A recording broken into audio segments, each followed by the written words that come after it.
अगर आपने जो ये सवाल किया है, अगर हम महिलाएं खुश होती तो शायद आज हम उनके खिलाफ ना बोल रही होती। हम उनके खिलाफ इसलिए बोल रहे हैं क्योंकि वाकई में महिलाएं जो है वो बहुत ज्यादा पीड़ित हैं आज के टाइम में।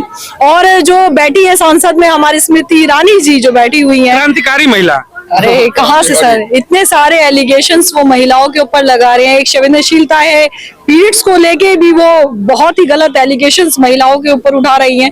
आप शायद उसको नोट डाउन नहीं कर रहे हैं। आप राष्ट्रवादी महिला के बारे में आप ऐसे सवाल उठा रही हो। हाँ सर, ऐसा पूरा राष्ट्रवाद कहते हैं ना, महिलाओं को अगर राष्ट्रवाद देखना है तो स्मृति ईरानी से सीखना चाहिए। कहाँ देखने को मिल रहा है सर? आप मुझे बताइए कहाँ देखने को मिल रहा है सर? आज छोटी छोटी बच्चियों के साथ इतने अटेम्प्ट हो रहे हैं रेप के। कहाँ है वो हमारी बहन? कहाँ है वो हाथ? कहाँ है वो आवाज जो पहले उठाई जाती थी? आज वो आवाज कहीं खो गई है, कहीं सो गई है, सत्ता के नशे में दब चुकी है, या कहिए कि सत्ता का जो पावर है, जो खुशी है, उसमें कहीं जाके वो लालच में आके कहीं खो सी गई है। नमस्कार दोस्तों, इस वक्त आप देख रहे हैं पॉलिटिक्स तक। सबसे बड़ा सवाल लोकसभा चुनाव से पहले, क्या ईवीएम हैक हो सकता है या नहीं, या ईवीएम को बैन करना चाहिए या नहीं?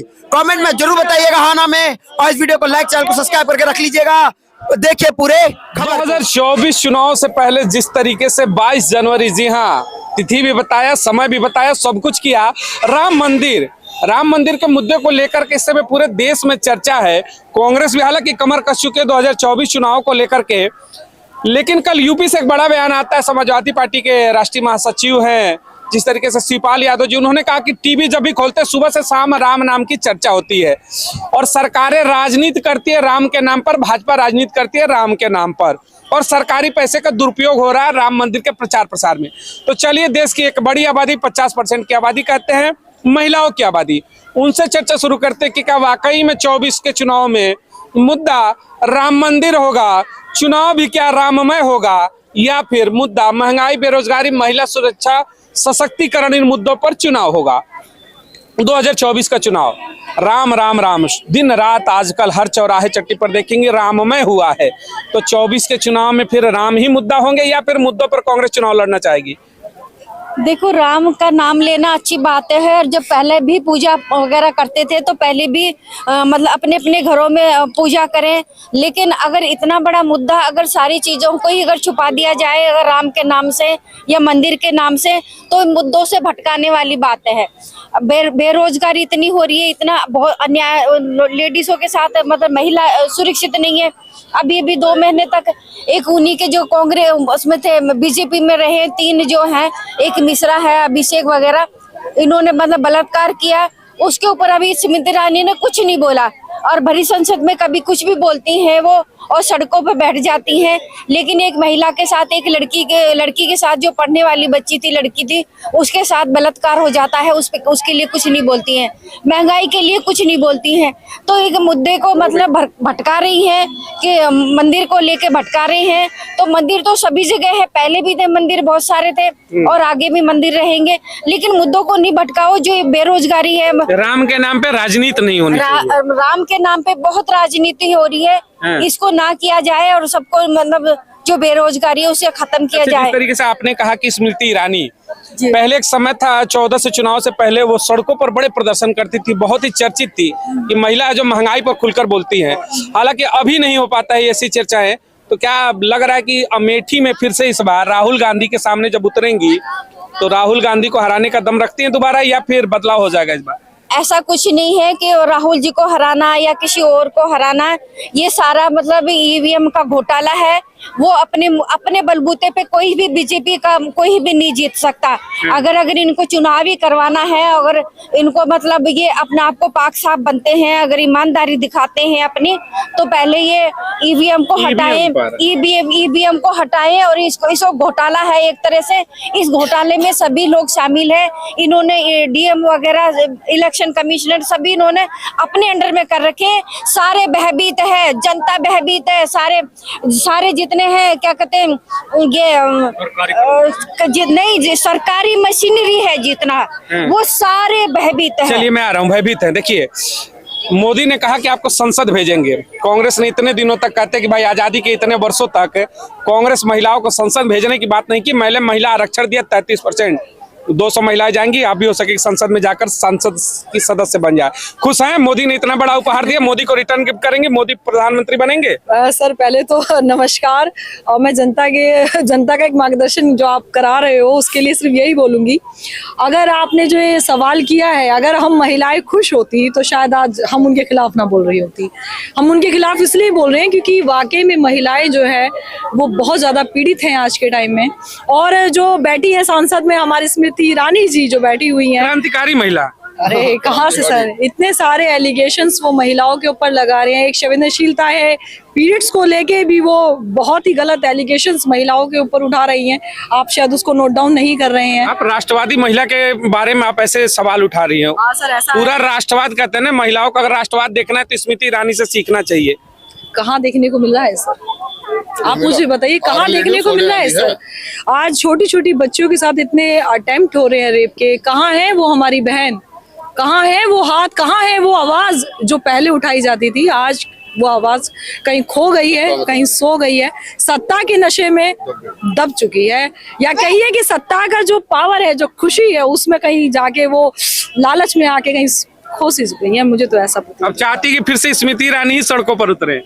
सर देखिए, मैं तो राहुल गांधी की सिपाही हूँ, और हम तो यही कहेंगे क्योंकि मैं अपनी माताजी से, मेरी माताजी बताती है कि इंदिरा गांधी के जो शासन में जो महिलाओं की जो सेफ्टी हुई थी, महिलाओं के लिए जो बातें रखी गई थी, उनके न्याय को लेके, उनके अधिकारों को लेके, तो उन जैसी महिला मैंने आज तक देखी नहीं है। और मैं यही चाहूंगी। स्मृति ईरानी जी बार बार कहती कि राहुल गांधी डर के छोड़े, इस बार भी नहीं आने दूंगी, वहां की सत्ता से बेदखल करूंगी अमेठी से। क्या इस चैलेंज को एक्सेप्ट कर रही है कांग्रेस की महिलाएं? जी बिल्कुल कर रहे हैं सर, बिल्कुल कर रहे हैं। जब भी तो इतने समूह में, देखिए कितने समूह में आज महिलाएं एकत्रित हैं। जिताएंगे राहुल गांधी को? बिल्कुल जिताएंगे, एब्सोल्युटली जिताएंगे सर। स्मृति ईरानी के सामने लग रहा है कि इस बार फिर से मामला टाइट होगा। बिल्कुल टाइट होगा सर। अच्छा चलिए, एक मुद्दा करते हैं कि बार बार राम मंदिर का मुद्दा आ रहा है भाई, उसको लेकर आप लोग क्या कहना चाहेंगे? वाकई में राम ही मुद्दा होंगे 24 में, या फिर मुद्दा क्या होना चाहिए एक महिला के नाते? देखिए ऐसा है, जो राम का जो मुद्दा है वो सिर्फ और सिर्फ बीजेपी की तरफ से बनाया हुआ है। ये एक जुमलेबाजी है, एक डेमोक्रेसी है। राम कल भी थे, राम हमेशा है, राम स्वतंत्र है, वो हमेशा रहेंगे। उनको किसी को उजागर करने की आवश्यकता नहीं है। अरे कांग्रेस ने नहीं लाया, हम ला दिए, हमने मंदिर बनवा दिया, अब तो जनता में फूलों की बारिश करेगी। और राम भगवान नहीं कह रहे इस वक्त कि मैं तुम्हें दे रहा हूँ खाने को, तुम खा लो। तो राम भगवान ऊपर बैठे हैं और सबके ऊपर अपनी छाया बनाए हुए हैं, क्योंकि वो प्रभु हैं, अंतर्यामी है, अल्लाह अंतर्यामी। उनके समर्थक के राम दे रहे हैं, तभी तो सत्ता में हम आ रहे हैं, आप विरोध कर रहे हो, नहीं आ रहे हो। सर ये आपकी बात है, हमें तो फिलहाल ये है कि सर आज खाने को इंसान परेशान है। मैं यानी खाने पर चर्चा होनी चाहिए, शिक्षा पर चर्चा होनी चाहिए। बिल्कुल सर, इन चीजों पे शिक्षा हो गई, खाना हो गया, महिलाओं की जो सेफ्टी है उसके ऊपर होना चाहिए सर। हॉस्पिटल देखिए कितने गंदे हैं आज के टाइम में। यानी आप भी तेजस्वी यादव के बयान का समर्थन करते? उन्होंने कहा कि हॉस्पिटल में जाएंगे बीमार पड़ेंगे तो, कि मंदिर में जाएंगे? सर उन्होंने सही सर मैं किसी का समर्थन नहीं करूंगी, मैं खाली ये कहूंगी जो देश में हो रहा है मैं सिर्फ उसको समर्थन। मंदिर की जगह पर हॉस्पिटल होना चाहिए। बिल्कुल राम मंदिर की जगह पर हॉस्पिटल बनना चाहिए, मंदिर नहीं। नहीं, मंदिर तो बन गया सर, मंदिर बन गया, लेकिन जो आगे की जो गतिविधि है उसके ऊपर भी काम करना चाहिए। जरूरी नहीं है कि आपने राम का नारा लेके आप चल रहे हो। अभी कृष्ण भी बाकी हैं। कोई बात नहीं सर, कृष्ण भी हैं। काशी हुआ, अयोध्या होगी, अब कह रहे कि भाई मथुरा पे आएंगे। यही सिस्टम चलेगा पूरे देश में, या फिर आप लोग किसी और ट्रैक पर ले जाएंगी कि नहीं शिक्षा पर हम बात करेंगे, महिला स्वास्थ्य पर और महिला सुरक्षा पर बात करेंगे? सर फिर ऐसा है, जो मंदिरों के आगे जितने बेचारे गरीब बैठे होते हैं, सिर्फ उसमें भी हम भी बैठे होंगे सर।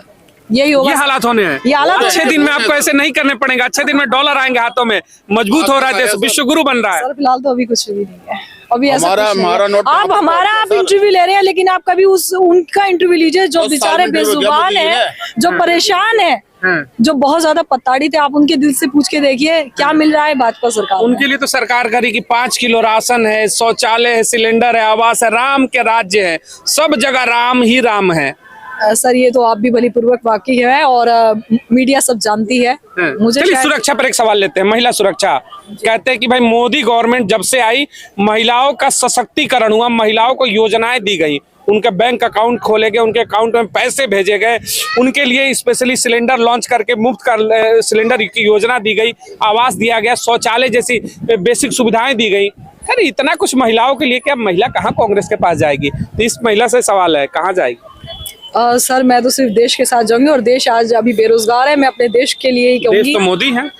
सॉरी, वो आपका कहना है, मीडिया सब कुछ कहती है, लेकिन ये है जो दिखाई दे रहा है, जो स्वतंत्रता से आप लोग अब देख रहे हैं, सब कुछ समझ पा रहे हैं, मैं सिर्फ उसको मार्गदर्शन उसको नोट डाउन करूँ। बदलाव होगा, बिल्कुल सर। क्या करना चाहेंगे इस बार, वाकई में बदलाव करेंगी? आपने भी एक झोला ले रखा है, मोदी जी भी कहते हैं कि ज्यादा परेशानी होगी तो मैं तो झोला उठा के चला जाऊंगा, आप अपना देखिए, फिर से कांग्रेस आएगी, फिर से सब कुछ बर्बाद होगा, ऐसे आरोप लग जाते हैं। देखो मोदी जी जो ये कहते हैं कि मतलब मैं तो झोला उठा के चल दूंगा, चौकीदार हूँ, तो चौकीदार तो ऐसे हजारों हैं जो रात को ड्यूटी करते हैं और नौकरी करते हैं, 24-24 घंटे कई बारी उनको हो जाते हैं और उनको सैलरी नहीं दी जाती। हमारे मतलब पूरे यूपी और बिहार में ऐसे चौकीदार हैं जिनको 2500 सैलरी मिलती है। तो चौकीदार तो वो है जो कि मतलब ये चौकीदार होके और उन चौकीदारों की मजबूरी नहीं समझ रहा। तो ऐसे ही इस चौकीदार को हम चाहते हैं कि मतलब ईवीएम से में घोटाला है, ये ईवीएम से फ्रॉड करके जीता हुआ है। जितनी इनकी टीम है ये सारे उस टीम में मतलब उस घोटाले में शामिल है। सारा खेला ईवीएम का ही है, ईवीएम का घोटाला। मोदी का जादू नहीं है ना, कोई जादू नहीं है, मोदी का कोई जादू नहीं है। इन्होंने करना मोदी करे मेरे विकास की गारंटी है, गारंटी पर जीतते हैं, विकास की गारंटी पर जीतते हैं। नहीं, कोई विकास नहीं किया। इन्होंने कहा था कि 15 कितने लाख रुपए देने के लिए कहा था, ये कम से कम रोजगारी दे दे। ये जो इतनी बेरोजगारी हो रही है, युवा भटक रहे हैं, पढ़े लिखे युवा भटक रहे हैं, महिलाएं के रसोई में मतलब रसोई से लेके बाहर मेहनत करती हैं। चौकीदारी की क्या जरूरत है इनको? चौकीदारी तो हम लोग कर लेंगे, हम अपने देश की सुरक्षा करना हम जानते हैं अच्छी तरह। लेकिन जो मुद्दा है कि बेरोजगारी और महिलाएं, मुद्दा होगा सबसे ये तो कुछ का कुछ मुद्दा लिया था, इनके पास तो कोई मुद्दा नहीं है। तो राम को लिया है, राम तो पहले से ही थे, राम कहीं गए नहीं थे, राम तो पहले से ही अयोध्या में थे। यहाँ पर राम तो आए थे, यहाँ पर कहा मतलब वहां से क्या कहते हैं श्रीलंका से है युद्ध करके यहाँ आए थे, सीता जी को लेकर आए थे, कहीं कोई गया नहीं था, कृष्ण जी कहीं नहीं गए थे। एक सवाल है, सुनिए आखिरी सवाल। 22 को मोदी जी ने कहा कि दिवाली मनाएंगे, आप भी दिवाली मना रही है? देखो आप मीडिया हो, देखो आप मीडिया हो, आप कुछ का कुछ दिखा दो, उस गरीब को तो आप दिखाओगे नहीं। आप 5 किलो राशन देते हो मीडिया, उसको दिखाते हो, उसको गाते हो। मीडिया जितने दलाल है उतना कोई दलाल नहीं है। मैं मीडिया आप सब मीडिया आप मीडिया दलाल है। आप गरीब की रोटी नहीं दिखाएंगे हैं, आमिर खान की दिखा देंगे, आज ये बात है। आप शाहरुख खान को दिखा देंगे, आमिर की लड़की को दिखा देंगे, हिंदू मुस्लिम करते हैं, हिंदू मुस्लिम करते हैं, उसकी शादी दिखा देंगे। गरीब को क्या लेना है कि उसकी शादी हो रही नहीं है, ऐश्वर्या का तलाक हो रहा नहीं हो रहा। तुम मीडिया जितनी है ना मुद्दों से भटकाती है। सीमा यहाँ आ गई पाकिस्तान से, तुम हिंदू मुसलमान करते हो, उस पाकिस्तानी से जो यहाँ आ गई है उसको रात दिन मीडिया दलाल तुम दिखाते हो उसको है, लेकिन गरीबी नहीं दिखाओगे।